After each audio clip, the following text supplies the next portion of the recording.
The light of late afternoon filtered through the workshop's high windows, laying down bands of gold across the benches, the clamps, the curls of maple shavings that drifted like pale feathers on the floor.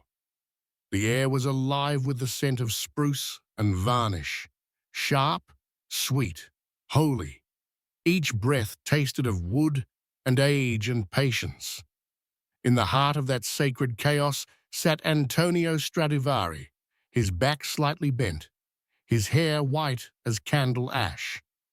Around him, the tools of his genius lay in quiet order. Knives honed to an edge finer than reason, gouges worn smooth by decades of use, jars of varnish glowing like trapped sunlight.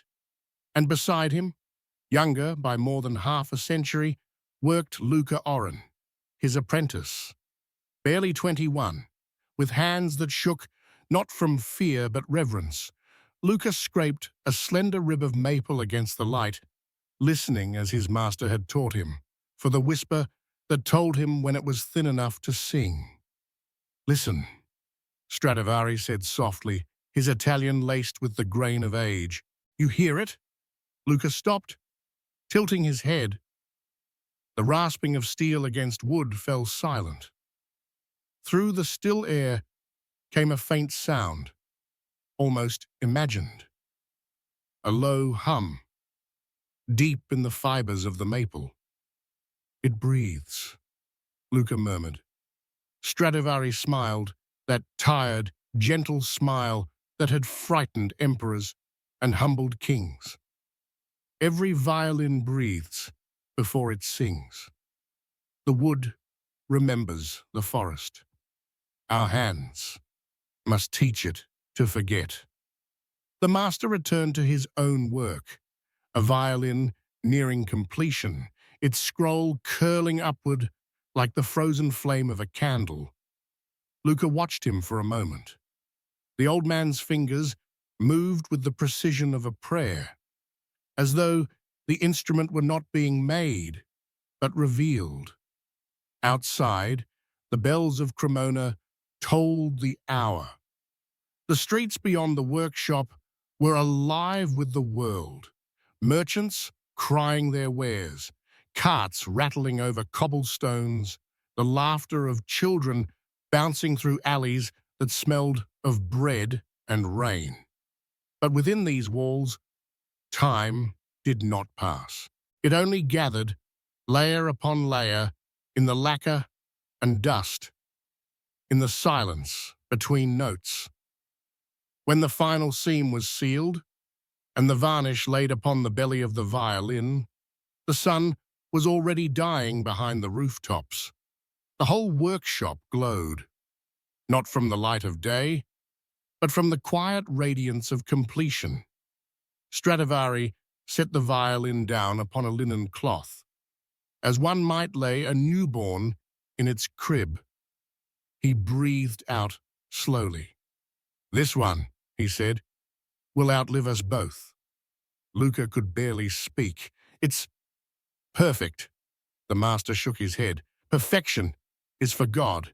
We can only shape the echo of his breath." He turned away to clean his brushes, but Luca lingered. His gaze fell upon the violin's inner curve, where the spruce belly met the maple back. There, the master had signed his name, Antonius Stradivarius Cremonensis Faciebat, anno 1722. The script curled elegantly like smoke, and below it there was a small space, unmarked. Luca's hand moved without thought. With the tip of his knife he carved a mark no larger than the head of a nail, an O enclosed within a triangle, his family's mark, the crest of the Orens, craftsmen from the hills north of Milan. It was not pride that guided his hand, but gratitude, the wish to leave behind a whisper of himself in something that would live far beyond him. When Stradivari turned back, Luca had already set the knife down. The old man's eyes, sharp despite their years, caught the faint movement, the flicker of guilt. But he said nothing. He only gave a knowing look, the look of a teacher who sees his pupil reaching for immortality and lets him. "Take it, Luca," Stradivari said at last. "You will deliver it to Maestro Cavalli in Venice. He will play it at the opera. Let the world hear it first from his hands." Luca blinked. "You trust me?" "I trust the wood," Stradivari said. "It knows its way home." That night, Luca wrapped the violin carefully in oiled cloth and placed it in its case. The rain had started again, soft and steady, whispering on the tiled roofs of Cremona. He stood in the doorway of the workshop, looking back one last time at his master, silhouetted against the light. "Thank you," he said. Stradivari did not look up. "Don't thank me, boy. Thank the tree." Luca smiled faintly, and then he was gone, out into the rain, carrying the future of music under his arm. He traveled for 3 days. Through the misted valleys of Lombardy, across the wide plains of Verona, where the world smelled of wet grass and smoke. He guarded the violin like a living thing, stopping often to check its warmth, to make sure no moisture had crept into the seams. At night, by the fire, he would open the case and simply look at it. Sometimes he thought he could hear it sigh, as if impatient to be played. By the 4th night, he reached Venice. The city rose from the lagoon like a dream, half remembered. Spires and bridges and flickering lamps, their reflections trembling on black water. The rain had followed him all the way, drumming softly on the gondolas. He delivered the violin to Maestro Cavalli the next morning. The composer was a man of quick hands and quicker temper, but when he drew the bow across the strings, silence fell. The note that emerged was so pure, so painfully human, that Luca felt tears prick his eyes. It was not just music. It was a voice. Cavalli turned to him, eyes wide. "This instrument, it's alive." Luca could only nod. The performance that followed a week later at the Teatro San Giovanni was one Venice would remember for generations. The violin soared above the orchestra like light through smoke. People said they could hear the voice of God in it. Some swore they saw the old Stradivari himself in the shadows, smiling. Luca stood at the back of the hall, trembling with pride and fear. He knew his little secret mark rested inside that sound, vibrating with every note. He thought, foolishly, that the world would remember. But time is a thief that robs quietly. Decades passed. The violin changed hands, from maestro to merchant, from court to court, from Europe to the New World. Names faded, owners died, empires collapsed, and yet the wood endured. Each player left a trace, a bit of sweat, a scrape of rosin, a ghost of a melody that clung to the varnish like breath on glass. And the mark inside, that tiny O within a triangle, slept. Years became centuries. The violin crossed the ocean with a refugee orchestra fleeing war, played for presidents, vanished into private collections, surfaced at auctions where men with money and no soul argued over its price. By the time it reached Ethan Cole, it was little more than a symbol, a trophy for a man who measured worth in numbers, not in notes.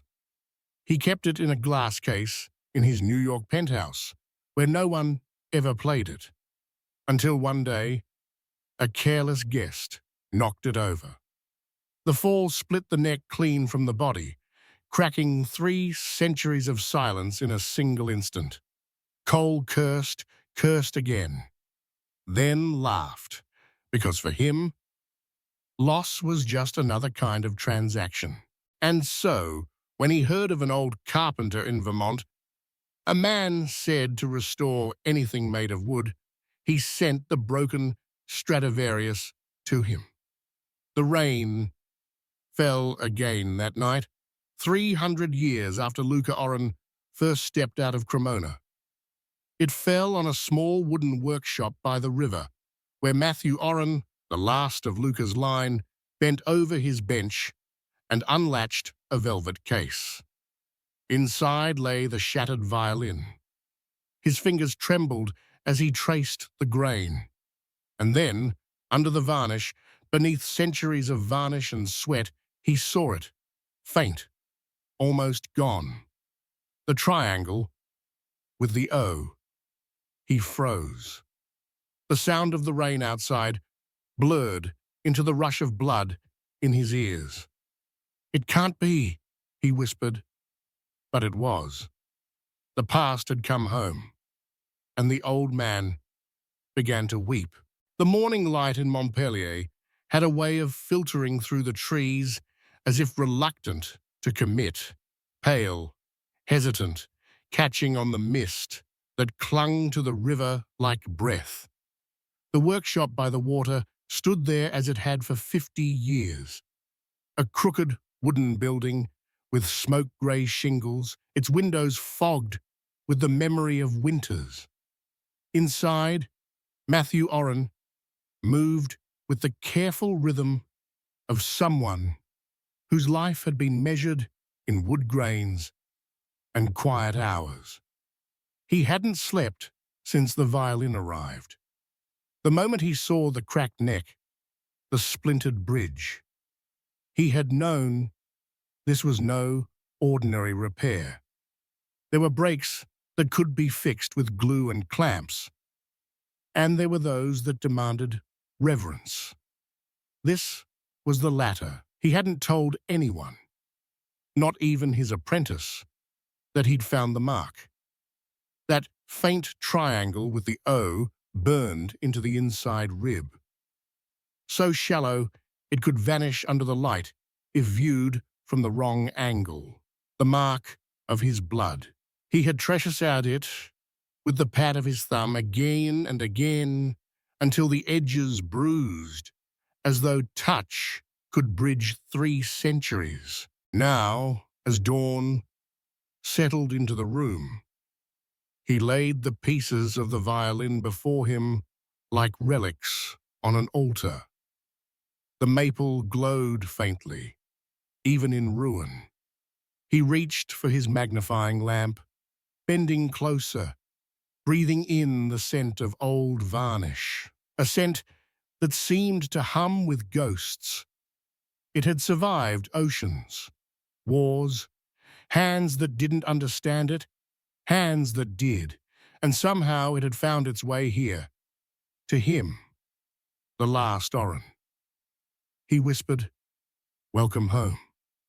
A knock shattered the stillness. Matthew straightened, heart kicking in his chest. Few people came by before noon. The door opened before he could answer. A tall man stepped in, his silhouette framed by the grey light. Ethan Cole looked like someone who belonged in glass towers, not among sawdust. His coat was immaculate, his shoes the colour of dark wine, but his eyes, sharp, assessing, were restless. "Morning," he said briskly. "You're Oren, right? The carpenter." Matthew nodded, saying nothing. Ethan crossed the room, his gaze flicking across the clutter, the chisels lined in rows, the jars of varnish, the half-built furniture that waited for completion like sleeping giants. He frowned as if disappointed that genius smelled so much like dust and oil. "I trust the courier delivered the instrument?" Ethan asked, stopping before the bench. Matthew nodded again. "Good. That thing's worth more than this whole building." Matthew looked up slowly, his eyes pale blue and steady. Worth, he said, is a curious thing. Ethan chuckled, mistaking the tone for jest. You're right. I suppose sentiment counts for something. Still, it's a Stradivarius, for God's sake. $2.7 million gone in one stupid fall. He picked up the scroll, the head of the violin, turning it carelessly in his manicured hands. Matthew flinched, as though he'd heard a bone crack. Careful, he murmured. Ethan froze, then smirked. You treat it like it's alive. It is, Matthew said, or it was. My job's to help it remember. Ethan laughed outright now, the kind of laugh that sounded expensive and hollow. That's poetic, old man, but let's not romanticize things. It's an investment piece. Fix it, make it look like new, and I'll have my people wire the rest of your fee. He set the scroll down, brushed invisible dust from his sleeve, and looked around. I assume you've done restorations before? Matthew's hands tightened on the bench. Furniture, instruments, I've made both sing. Right. Just don't take too long. I have a gallery showing next month. Would be nice to display it again, preferably without the cracks. Ethan turned to leave, already half bored, but before he reached the door, he stopped and glanced back. By the way, what's your secret? I was told that you can make old things look alive again. Matthew smiled faintly, eyes still on the broken violin. I don't make them look alive, he said. I listen until they tell me how they used to sound. Ethan gave him a puzzled look, then shrugged. Artists, he muttered, and left. The door closed and silence returned. Deep, total, the kind of silence that listens back. Matthew exhaled. His hands trembled slightly as he turned the violin over in his palms, tracing the hairline fractures, the worn edges, the faded glow of varnish like dried honey. He could almost hear the faint echo of a melody, something ancient and aching. A sound, not of strings, but of time itself, vibrating through wood. He knew now what he had to do. He would not simply repair the instrument, he would resurrect it. He cleared the workbench, laying out his tools like ritual instruments, knives, scrapers, chisels, clamps. He set a pot of hide glue to warm on the stove, its faint animal scent filling the air. He tuned his small radio to silence and began. Each stroke of his knife was a heartbeat, each breath a prayer. As the hours passed, the world outside the window dissolved. The snow-melt river, the hum of passing cars, even the ticking clock. Time folded in on itself. It was no longer 2025. It was 1722 again, and Luca Oren's hands guided his own through the centuries. When the neck was reset, he stepped back and studied the joint. Perfect. The maple gleamed, its flames alive under the lamplight. He ran his thumb along the seam, whispering, "There you are." By midnight, exhaustion set in. He poured himself coffee gone cold, sat in the dark, and stared at the instrument. It sat silent, complete again, but dormant, like a heart that needed a pulse. He reached for his bow. It had been years since he'd played, decades maybe, but the motion came back to him with the certainty of memory. The bow touched the strings, and the first note trembled through the air, thin, raw, uncertain. Then it grew. The workshop filled with sound. It wasn't beautiful, not yet. It was true. The tone carried warmth and sorrow, as if the violin remembered every hand that had touched it, every room it had sung in, every silence that had followed applause. It wept, and Matthew, with tears streaming down his cheeks, played until dawn. Ethan returned 3 days later, his car crunching over gravel. The door swung open before he could knock, and he stopped dead in the threshold. The sound hit him first, low, haunting, alive. He had expected to find an old man with glue and tools, but what he saw instead was something he could not quite name. Matthew sat by the window, the violin resting beneath his chin. Sunlight poured through the glass, catching the varnish, until it glowed like amber. The music that filled the room wasn't loud. It didn't need to be. It was the kind of sound that asked for stillness. Ethan stood frozen, every pretense stripped from him. When the last note faded, Matthew lowered the bow, eyes half closed. "God," Ethan whispered. "That's—" Matthew turned. "Alive?" Ethan nodded slowly. "I've never heard anything like it." "You've never listened," Matthew said gently. Ethan stepped closer, hesitating as though afraid to break something invisible. "What did you do to it?" "I remembered for it," Matthew replied, "and it remembered me." Ethan frowned, still trying to fit logic into wonder. Then he noticed something. A faint marking inside the instrument, just visible through the F-hole. "What's that?" he asked. "There, inside. Some kind of logo?" Matthew's gaze softened. "My family's mark." "You mean you made this?" "My family did," Matthew said quietly. 300 years ago in Cremona. My ancestor was an apprentice to Stradivari himself." Ethan blinked, the words landing slowly. "You're serious?" Matthew nodded. "The blood that shaped this wood runs in my hands. It's waited all this time to come home." Ethan looked again at the violin, and something in him shifted. A small, irreversible movement, like the first crack in glass. He didn't know what to say. All his language of value, ownership, status, seemed small now. He whispered, almost to himself, "I thought I bought history."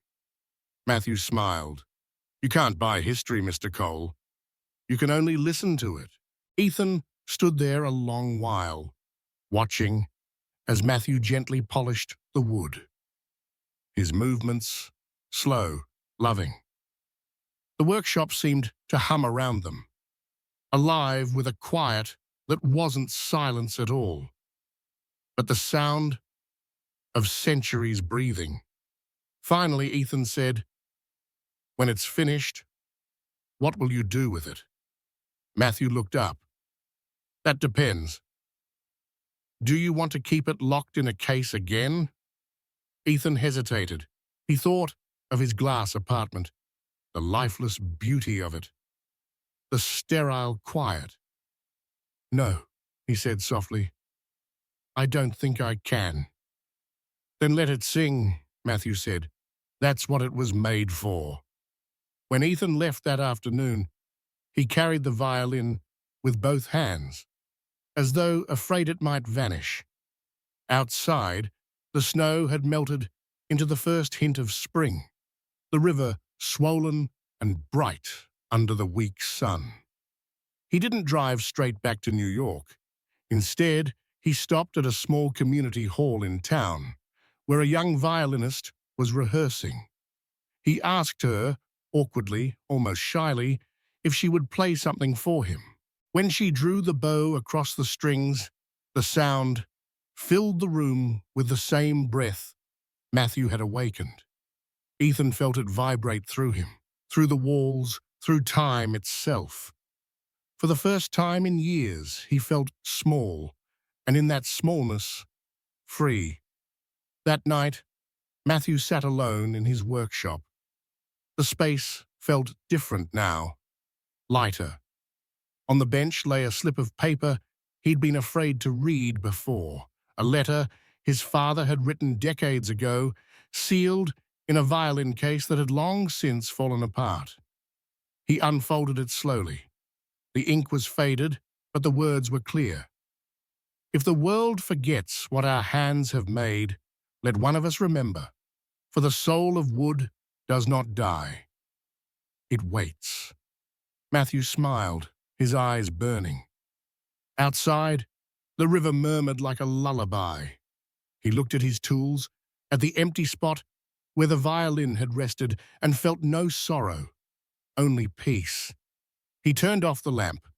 The room went dark, but the silence that followed was full of music.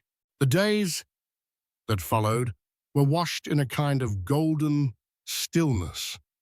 Morning light crept over the river, spilling through the warped glass of the workshop window, painting soft halos on sawdust and varnished jars. Matthew Orrin rose before dawn each day, not because he needed to, but because the quiet hours before the world awoke were when the past felt closest, when he could almost hear his ancestors breathe beside him. He had given Ethan Cole back the Stradivarius a week ago. Yet the violin's absence filled the room more completely than its presence ever had. The faint scent of resin lingered in the air, the ghost of its final note still vibrating somewhere between the walls. Matthew had thought he'd feel relief when it left, that the weight of history would finally lift from his shoulders, but instead he felt hollow, like something in him had been carried away with it. He went about his days as before, repairing chairs, sanding table legs, restoring old clocks brought in by townsfolk who trusted him more than they trusted time. His hands never stopped, but his mind was elsewhere, drifting, rewinding, hearing echoes that didn't belong to the present. Sometimes, when he closed his eyes, he saw the gleam of varnish under candlelight and heard a bow tremble across strings that no longer existed in his care. At night, he would sit by the wood stove with a glass of whiskey, the firelight flickering across his weathered bait, and think of Luca Orrin, the boy who had carved the family's mark 300 years before. He'd imagine the workshop in Cremona, the smell of varnish and oil, the echo of Stradivari's voice teaching patience through silence. He'd imagine the rain on the Italian tiles, the sound of carriages over cobblestones, the first time the violin had ever sung. It was strange, he thought, how sound could travel farther than blood. Then, one evening, the silence broke. The knock came just after dusk, sharp, hurried. Matthew rose, his joints stiff from hours bent over his bench, and opened the door. On the porch stood Ethan Cole, but gone was the immaculate coat, the arrogance that used to hang around him like perfume. His hair was damp with rain, his tie askew, his eyes human. He was carrying the violin. "Something's wrong," Ethan said, his voice low, urgent. Matthew's breath caught. "Bring it in." Inside, under the lamplight, the violin looked almost sick. The varnish, once luminous, now seemed dulled. A faint crack had reappeared along the joint, near the neck. But worse, Matthew could see it before Ethan even spoke. The strings were loose, lifeless, as though the instrument had forgotten how to hold tension. "I had it played," Ethan said, pacing, "at a small concert in New York, a charity gala, nothing extravagant. But halfway through the piece, the sound just..." He stopped, gesturing helplessly. "It died, Matthew." The notes collapsed. The tone went flat. It was like the life went out of it.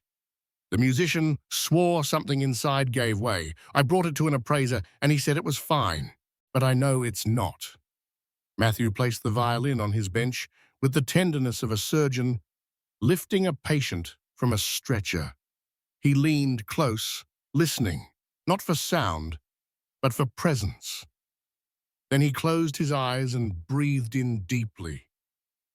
"She's tired," he murmured. "You made her perform before she was ready." Ethan frowned. "She?" Matthew smiled faintly. "Every violin has a soul.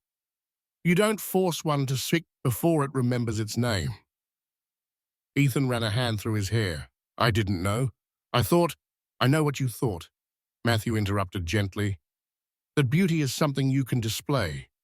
But a beauty, Mr. Cole, is fragile.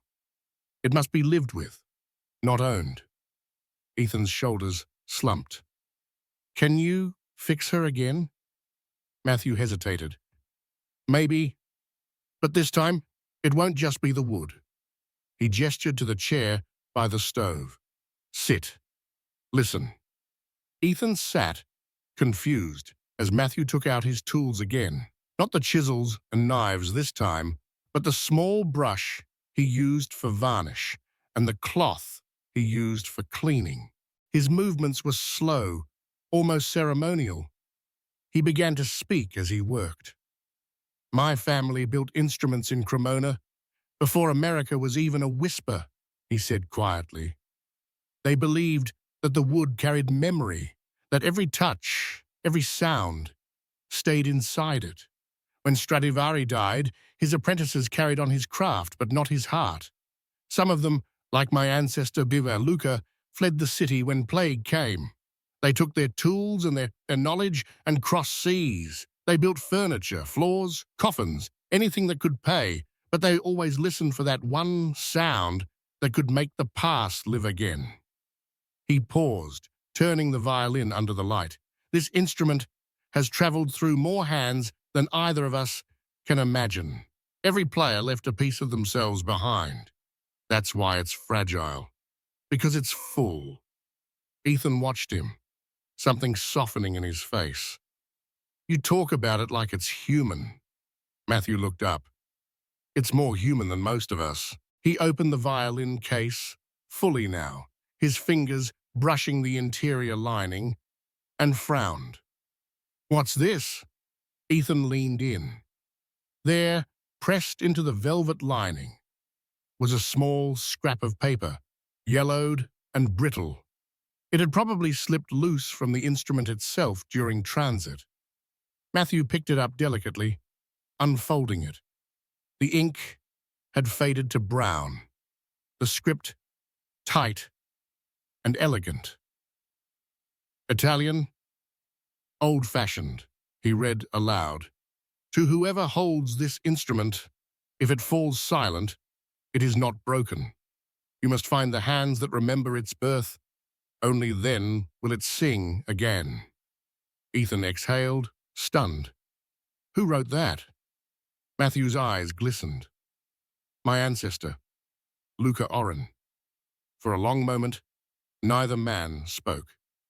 The room seemed to hum faintly, as if even the walls were listening.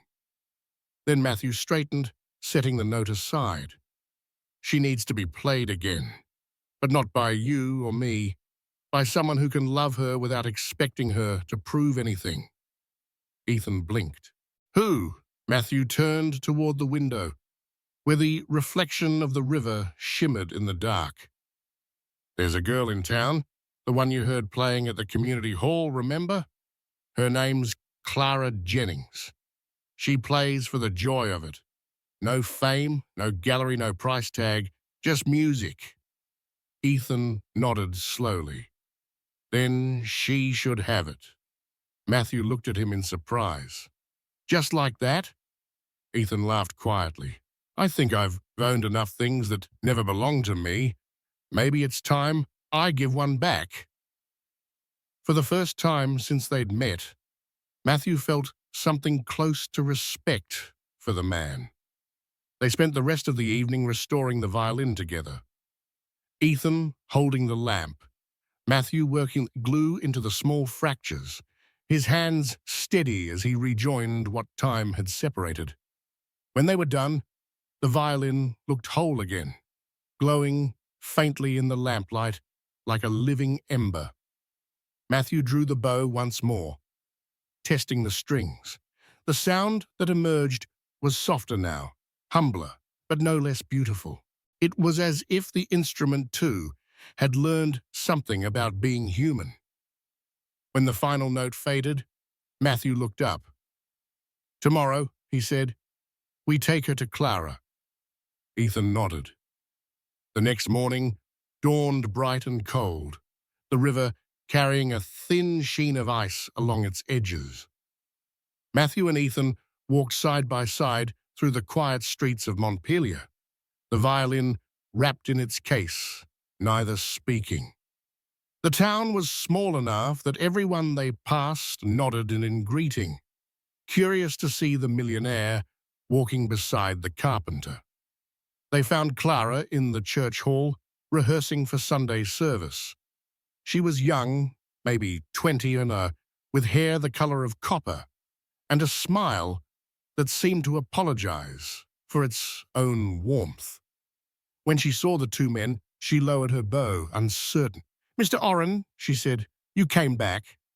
Matthew smiled. "And I brought something that's been waiting for you." He opened the case.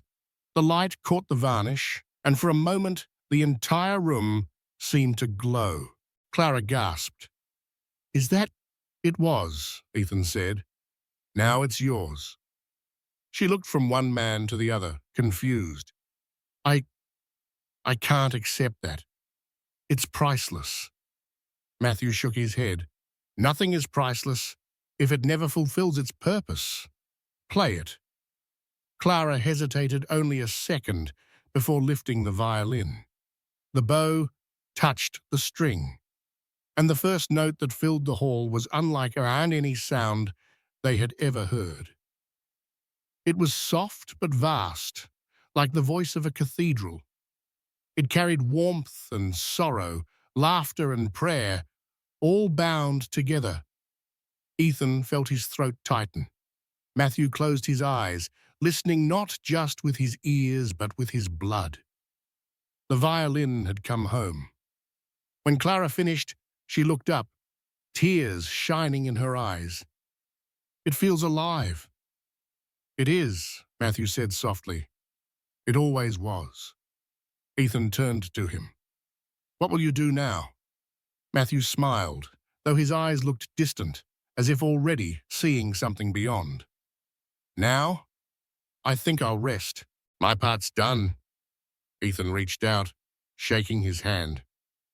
"Thank you, Matthew, for everything." But Matthew didn't answer right away. He was looking at the violin in Clara's hands, and for the briefest moment, he thought he saw another figure standing behind her. A young man with dark hair holding a carving knife, his hands steady and sure. Luca Orrin, smiling through time. Matthew nodded to the ghost. "We did it, boy." That night, after Ethan left town, Matthew returned to his workshop. He cleaned his bench one last time, wiped his tools, and set them neatly in their drawers. The moonlight streamed through the window, silvering the air. He sat in his chair by the stove, the same glass of whiskey untouched beside him, and let the quiet fill the room. Somewhere far away, faint and eternal, he thought he could hear the violin singing again, not from strings, but from memory. He smiled, closed his eyes, and let the silence take him. Outside, the river kept moving, carrying the sound forward into tomorrow. The church stood silent under a pale Vermont sunrise, its steeple cutting through a sky streaked with the first fragile light of spring. The last traces of snow melted in the gutters, and the air smelled faintly of wet pine and thawing earth. Inside, the hall still held the echo of last night's music, a ghostly hum that seemed to linger in the rafters, though no one was playing now. Clara Jennings sat alone on the wooden steps of the altar, the Stradivarius resting across her lap. She had barely slept. Her fingers still trembled from the memory of the performance, from the way the violin had responded to her touch, not like an object, but like a living thing that had been waiting. patiently for her to find it. Every note had felt inevitable, as though her bow had merely uncovered what was already hidden in the air. The moment she'd stopped playing, the world had felt changed. Ethan had stood frozen, his expression caught somewhere between disbelief and reverence. Matthew had smiled, that soft, secret smile of his, the smile of a man who knew when a story had come full circle. But she had sensed something else in his eyes, too, something far quieter, almost like farewell. Now, in the empty hall, she lifted the violin again. The morning light caught the varnish, and the instrument shimmered faintly, warm and alive. She drew the bow across the strings, slow and gentle. The sound that emerged was softer than before, more human. She could feel it pulsing through her fingertips, her chest, her breath. And then she stopped. Something in her chest ached, sudden and sharp, a feeling she couldn't name, as though someone, somewhere, had just left the room. Outside, the church bell tolled once. She lowered the violin and whispered, "Mr. Orrin?" The same light crept through the windows of Matthew Orrin's workshop, touching the old tools on his bench, the jars of varnish, the curls of maple left on the floor. The stove had gone cold. The chair by the fire was still occupied, the old man's hands resting gently on his lap, his head tilted slightly as if he had just drifted to sleep. But the stillness in the room was not the stillness of rest. It was the stillness of completion. The man who had spent his life listening to the voices of wood had finally gone quiet. The letter lay open on the table beside him, the same one his father had written years ago.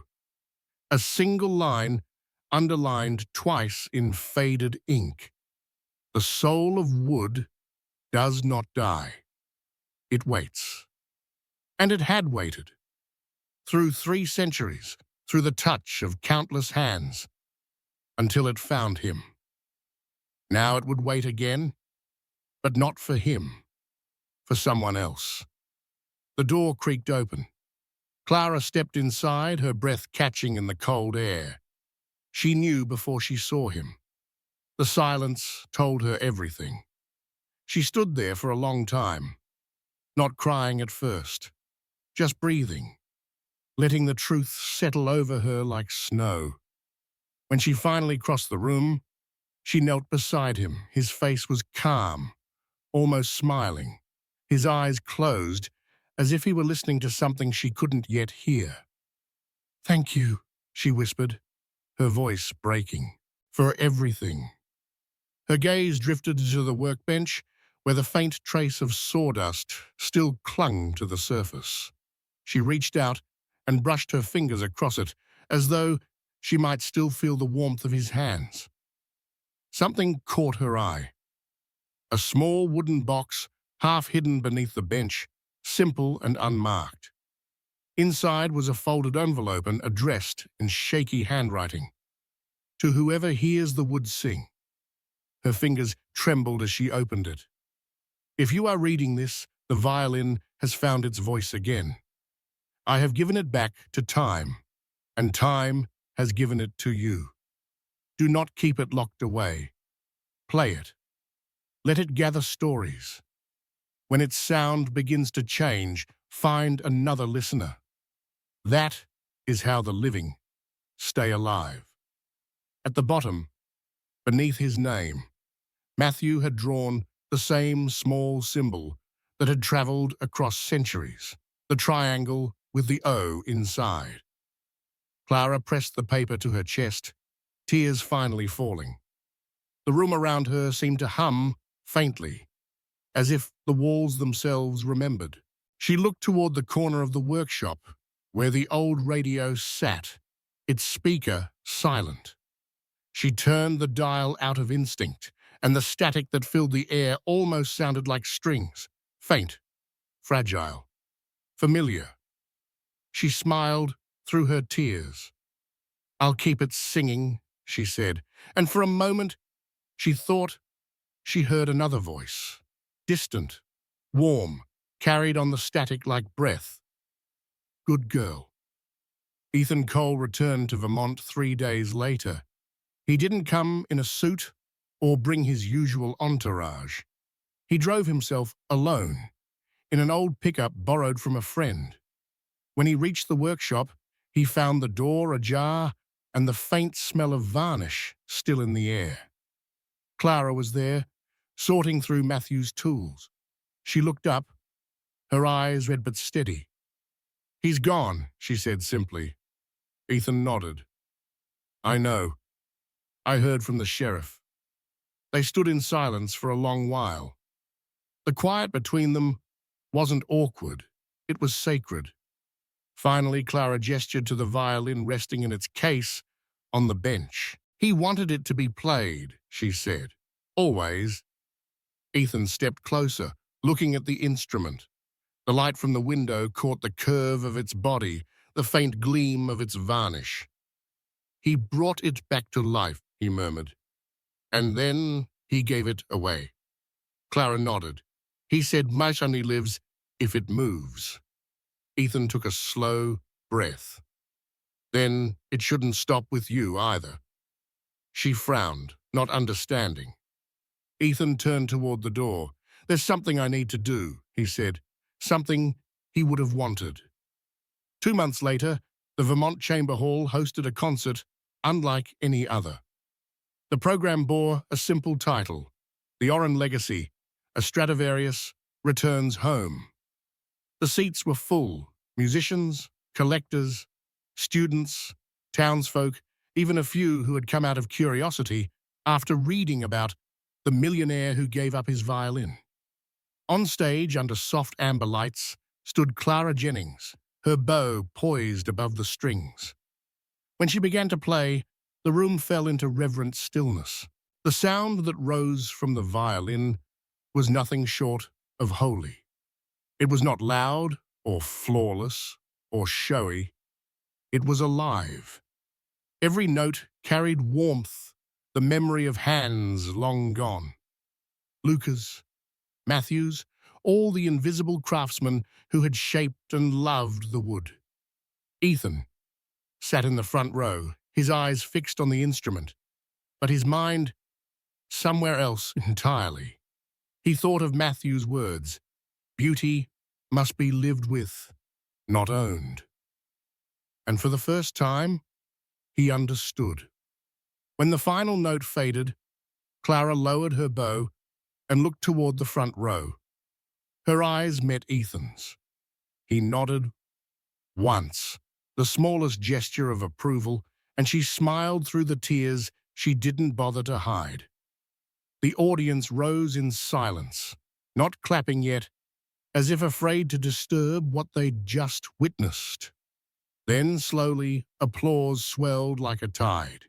Ethan stood, not for the performance, but for the man who wasn't there to see it. That night, after the crowd had gone and the lights dimmed, Clara stayed behind. She sat alone on the stage, the violin beside her, staring out at the empty hall. The echoes of applause had faded, but the feeling lingered, the sense that something vast had just passed through the room and left it changed. She turned the violin in her hand, tracing the faint groove of the Oren mark with her thumb. She whispered, "He would have liked this, wouldn't he?" Ethan's voice came from behind her, low and thoughtful. "He would have said, 'It's just the beginning.'" Clara looked up as he walked down the aisle, the dim light catching the silver in his hair. "The beginning of what?" He stopped beside her, glancing at the violin. "Of the song continuing. It's been waiting 300 years for its next verse." She smiled softly. "Then we should make sure it doesn't end here." Ethan nodded. "That's why I've set up something." a foundation. The Oren Project. Instruments like this one, locked away in collections, will be given to musicians who can make them live again. No auctions, no owners, just caretakers. Clara's breath caught. He'd love that. Ethan looked toward the empty seats, his expression unreadable. Maybe he already knows. They stood there for a long while, the silence between them filled with the hum of something greater. Not grief, not even joy, but continuity. At last, Clara lifted the violin once more. One more for him? Ethan nodded. For him. The bow touched the strings. The first note was soft, trembling.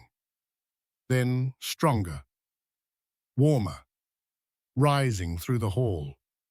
Ethan closed his eyes, and for a heartbeat, he swore he could hear another instrument joining in, distant, faint, impossibly old. The echo of a workshop in Cremona. When the last note faded, Clara whispered, "Good night, Mr. Oren." Ethan smiled. No, he's still listening. Outside, the Vermont night was clear and cold, the stars sharp against the black. The river ran quietly beside the town, carrying reflections of the sky on its dark surface. Somewhere upstream, the current caught a scrap of wood from Matthew's workshop, a shaving of maple, light as breath, and carried it onward, spinning, glinting in the starlight. It would drift for miles before coming to rest in the hollow of a tree root, where someday, perhaps, another carpenter would find it, pick it up, and hear something whisper faintly inside the grain. A song waiting to be born again. The snow had long melted from the hills, and the green had returned to Vermont, soft and deep, as though the earth itself were exhaling after a long-held breath. In the years that followed, the story of the violin, the Oren Stradivarius, had spread far beyond the borders of the little town where it had been reborn. It was no longer a trophy in a glass case or a whispered rumor among collectors. It was a voice, living again, carried from concert hall to church, from small town circus to great cathedrals, played by hands that understood reverence rather than possession. And yet somehow, it never left Montpelier. Not a truly, for every note that was played elsewhere, every echo that traveled across countries and oceans, seemed to circle back, like a bird that never forgot the way home. On certain mornings, when the mist rolled off the river just right, those who lived near the old Oren workshop swore they could hear faint music drifting through the air, not a full melody, but a suggestion, a hum, a vibration between silence and sound. No one questioned it. It was Vermont. It was old wood. It was memory. But for those who had known Matthew Oren, it was something else entirely. Clara Jennings still played the violin. 5 years had passed since that night in the Vermont Chamber Hall, and she had gone from local curiosity to something the music world hadn't known it needed. A performer without pretense. A woman who played not to impress, but to remember. She refused recording contracts, declined television appearances. Every performance she gave was for people in rooms, never through cameras, never digitized. Music, she once told a journalist, wasn't meant to live in wires. She had toured the country with the Oren Stradivarius, but always returned home between journeys, back to the river, back to the small cabin she'd bought just a mile from Matthew's old workshop. She kept it simple. No grand piano, no framed awards. Just a wood stove, a few books, and the violin that slept each night beside her window, where the moon could fall across its varnish like a blessing. Ethan Cole had changed too. The foundation he'd built, the Oren Project, had grown into something real, something beyond the hollow philanthropy of his earlier years. Dozens of forgotten instruments had been restored and gifted to young musicians around the world. Cellos in Brazil, violas in Japan, violins in forgotten schools in Eastern Europe. He funded it all quietly, never attaching his name to the headlines. He'd moved out of the glass penthouse, sold most of his art, and settled instead in a restored farmhouse overlooking Lake Champlain, where he spent his mornings in the garden, his afternoons answering letters from musicians, and his nights listening to old recordings of performance he once would have dismissed as unpolished. He and Clara kept in touch, not often but meaningfully. A phone call here, a letter there. Each time she performed with the Oren violin, she would send him a postcard with a single line from the program written on the back. Still singing, and every time, Ethan would reply with 2 words, still listening. But lately she'd noticed something strange. The violin's sound had begun to change again. Not decay, not the dullness of damage, but something subtler, more mysterious. Its tone had grown deeper, as if weighted with an echo that wasn't hers. When she played certain notes, she could swear she heard another layer beneath them. Faint harmonics that shimmered like voices caught in memory. At first she thought it was her imagination. The violin had always felt alive and she was used to its moods. But then came the night of the New York performance. She had been invited to play at Carnegie Hall, a momentous event for any musician, though she had hesitated to accept. She preferred the small places, the closeness of sound and breath. But something in her had urged her to go, as if the violin itself were asking to be heard once more by the wider world.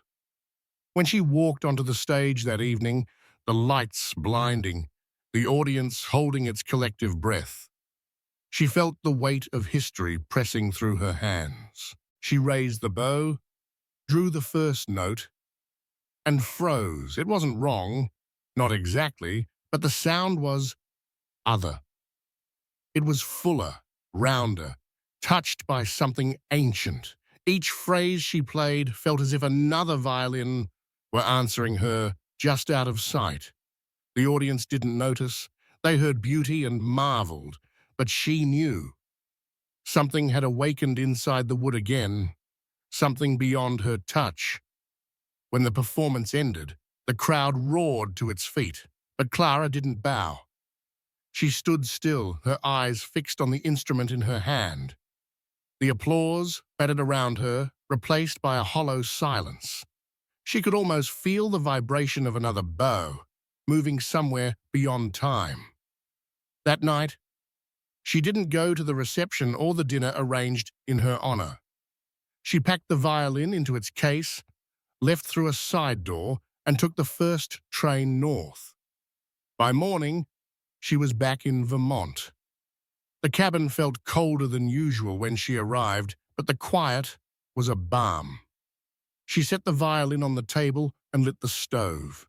Outside, the river murmured under a thin layer of ice. She poured herself tea and sat staring at the case, her heart still racing. Finally, she opened it. The violin gleamed faintly in the firelight.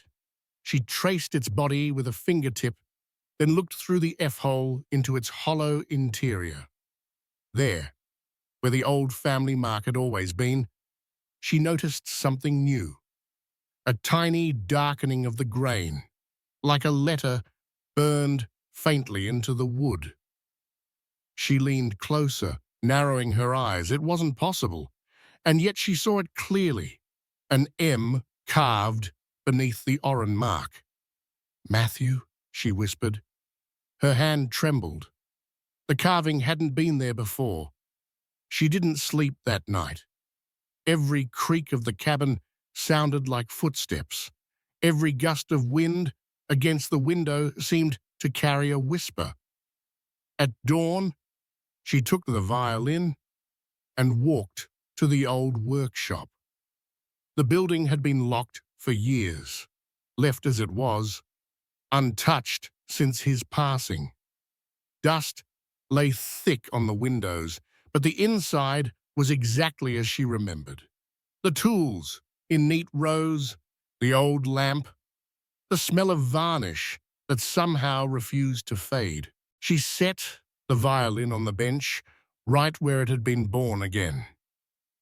"Matthew," she said softly into the quiet, "what do you want me to hear?" For a long while there was no answer. Then a sound.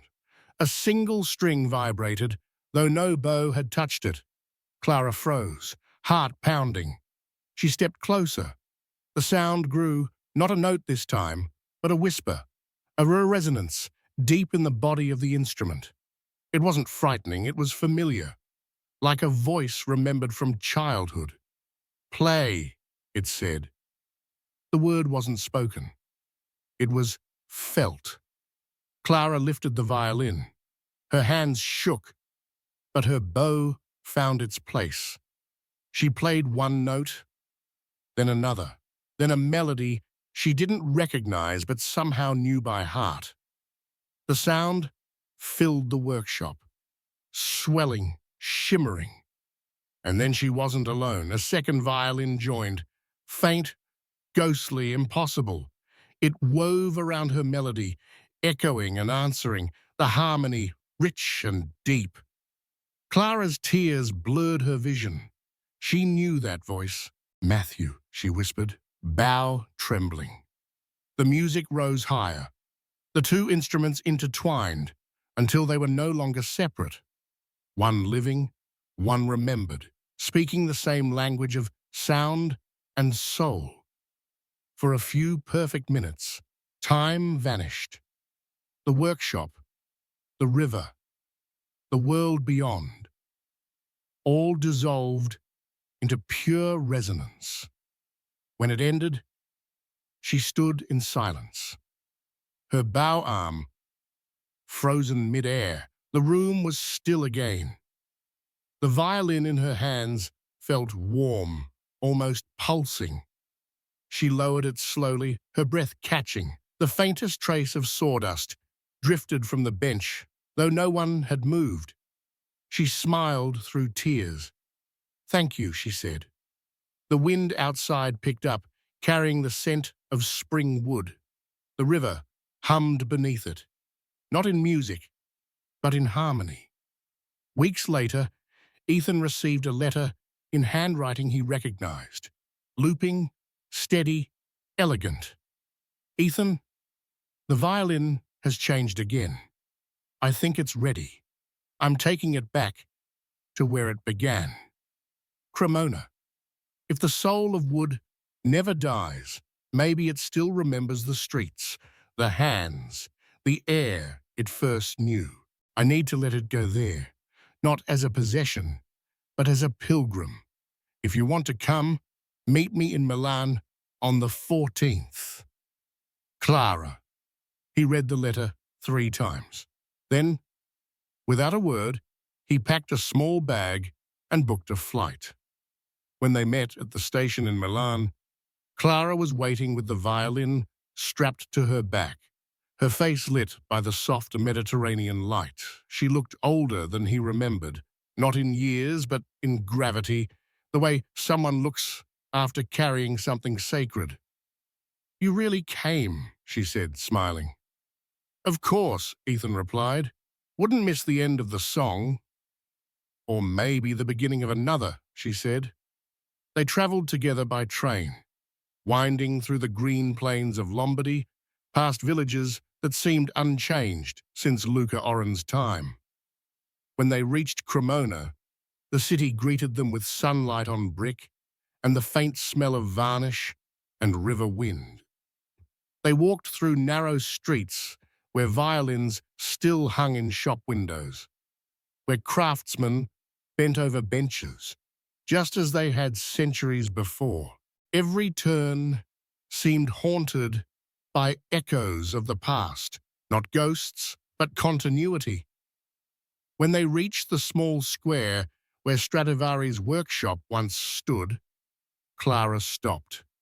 She opened the violin case and lifted the instrument into the air. The city's sounds fell away. She raised the bow and began to play. The music that rose was unlike anything Ethan had heard. It wasn't grand or loud or even perfect. It was right. The notes flowed like water through the alleys, spilling from balconies, brushing against the brick. People stopped and turned. The sound wrapped the square in light. And for one impossible moment, Ethan saw it, or thought he did. The faint outline of an old man standing in a doorway nearby, white hair glowing in the sun, smiling. Beside him, a younger man, his eyes the same blue as Matthew's, holding a carving knife. And behind them both, generations of hands, all listening, all still working. When the last note faded, Clara lowered the violin, breathing hard. "It's home," she said softly. Ethan nodded. "So are you." That night, as they sat by the river in Cremona, she placed the violin case beside her. "I'm leaving it here," she said. Ethan looked at her, surprised. "Here?" "In the museum," she said. "Not behind glass, on loan, to be played. Every year, one student from around the world will come and play it. That's how it will live." He smiled, a quiet ache in his chest. Matthew would approve. Clara nodded. "He's already heard it." They sat in silence, watching the moonlight ripple on the water. Somewhere in the distance, a single violin began to play, faint, unseen. The sound drifted to them, tender and eternal. Ethan closed his eyes. "Still singing?" he whispered. Clara smiled. "Still listening."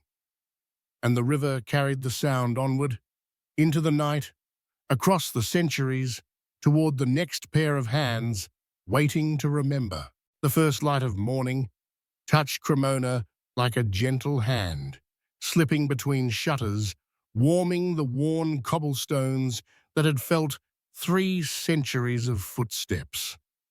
The river post shimmered under the pale gold of dawn, carrying the scent of water and time.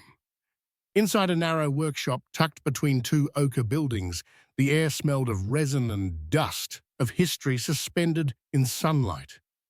The violin lay on the bench, open to the light, its body glowing with a faint, honeyed sheen. The orange Stradivarius had been placed here 2 days ago, resting under the careful care of the museum's luthier, a man named Alessandro Conti, whose family had been in Cremona as long as the craft itself.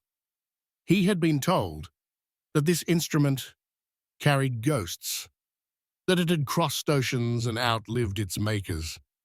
He believed it. Every time his hands brushed its surface, he felt something stir beneath the varnish, a heartbeat, slow and steady, too old to belong to the living.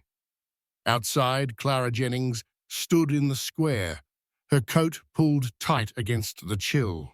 She had spent most of the night walking the streets, retracing paths she'd never walked, but somehow knew. Each turn, each window of violin makers, each echo of distant practice from behind wooden doors, all of it felt inevitable, as though she were walking through the pages of a story that had waited centuries for her to arrive. She stopped before the workshop and looked through the glass. Alessandro was there, bent over the violin, polishing it with care. He hadn't noticed her yet. The sunlight caught on the wood, and for a moment she saw her reflection, and his, blurred together over the instrument like 2 worlds touching. Ethan Cole approached from behind her, his breath visible in the cool air. He looked older now, though not weaker. his features softened by time rather than worn by it. "You couldn't sleep either?" he asked. Clara shook her head, still watching the luthier. "I kept hearing it. The violin, the music," she said quietly. "It hasn't stopped since I played it here. It's different now. Not just sound. It's like it's remembering on its own." Ethan smiled faintly. Maybe that's what memory really is. Something that keeps singing after we stop. She turned to him, the faintest tremor in her voice. "Do you ever think about him, about Matthew?"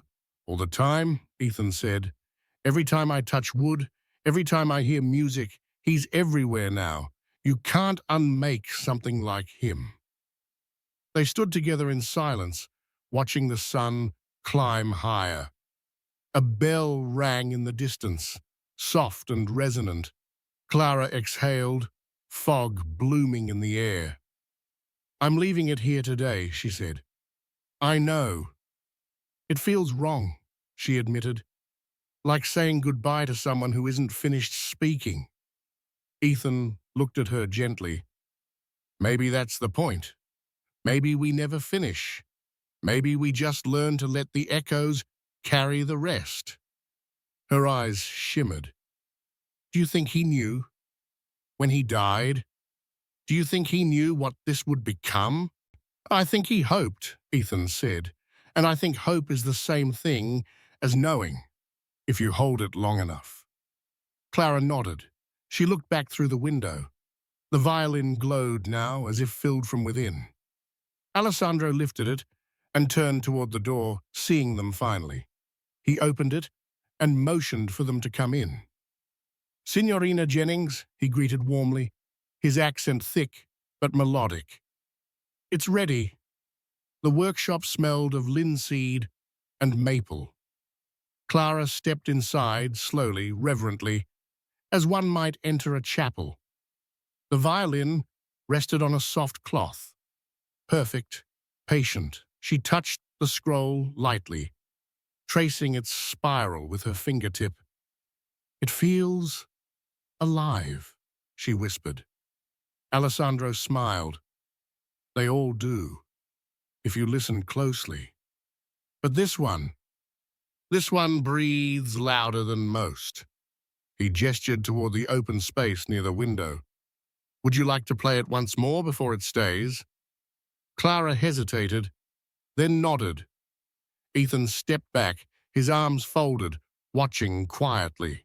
She lifted the violin, feeling the familiar weight settle against her collarbone. The bow touched the strings. For a moment, she simply stood there, eyes closed, breathing with it. The two of them inhaling together, exhaling together. Then she began to play. The sound that emerged was soft, almost hesitant at first, like a whisper testing its strength. Then it bloomed, richer, fuller, filling every corner of the workshop.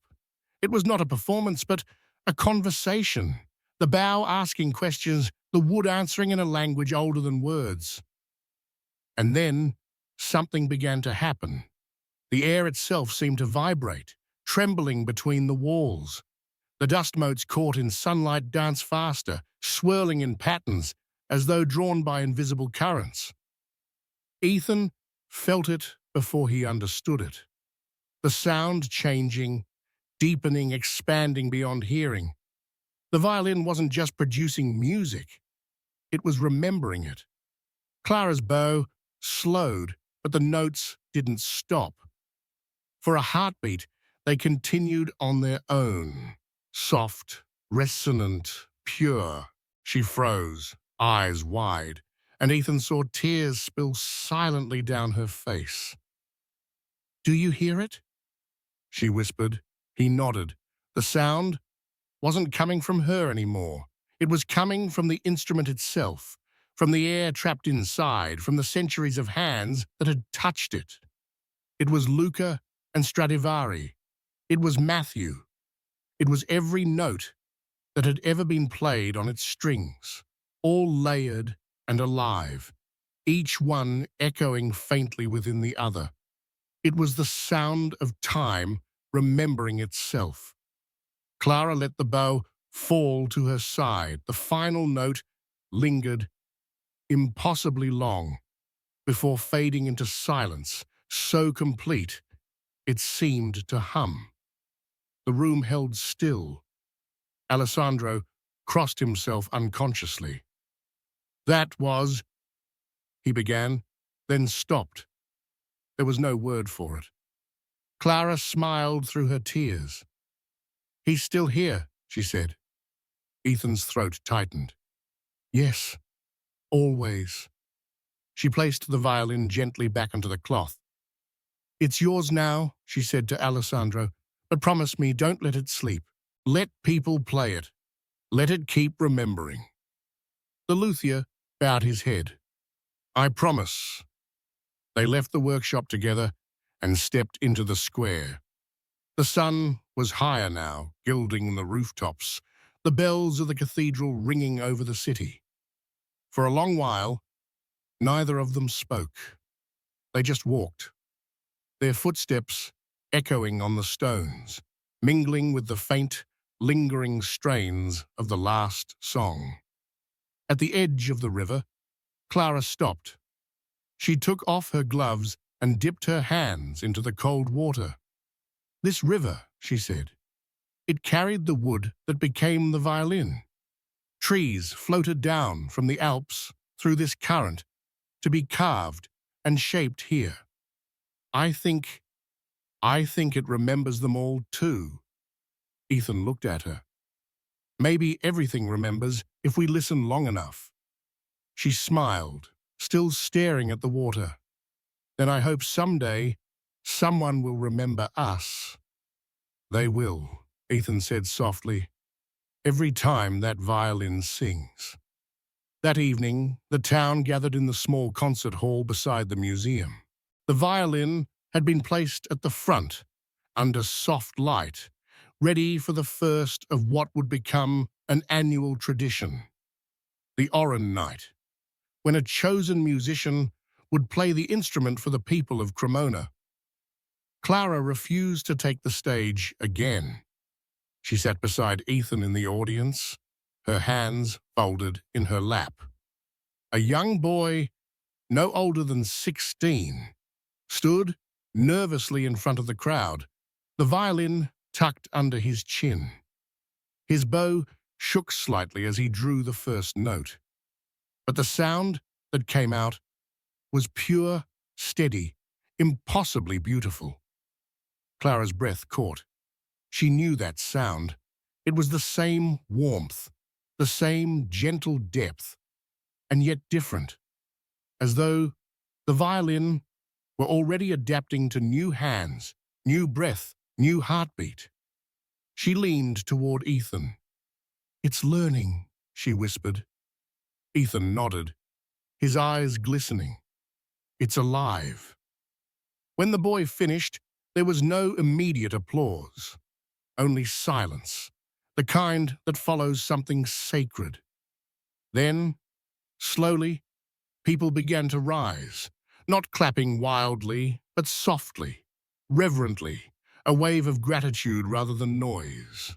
Clara felt something loosen inside her, a knot she hadn't known was there. It wasn't sadness, not exactly. It was release.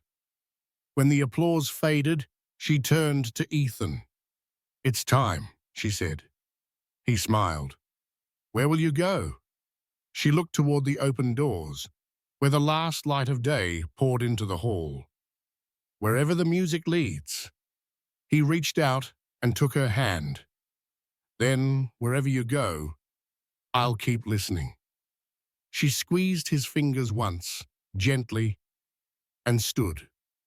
The crowd was dispersing, laughter and quiet talk filling the space again, but she slipped away unnoticed, out into the fading light. The air was cool, the sky a deepening blue. The streets of Cremona glowed with the warm hue of lanterns. She walked without hurry, her steps steady, the sound of her heels blending with the soft murmur of the city. As she passed the workshop one last time, she paused. The window was dark now, but inside she could just make out the shape of the violin on its stand, bathed in a single beam of lamplight.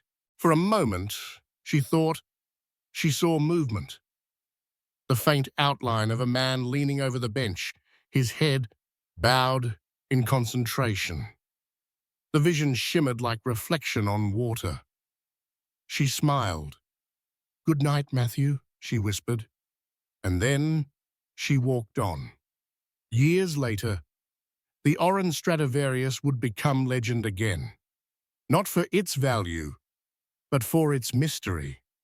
Musicians claimed that each time it was played, it sounded slightly different, as though adapting to its player. Some said it echoed voices, faint harmonics that carried the breath of those who had come before.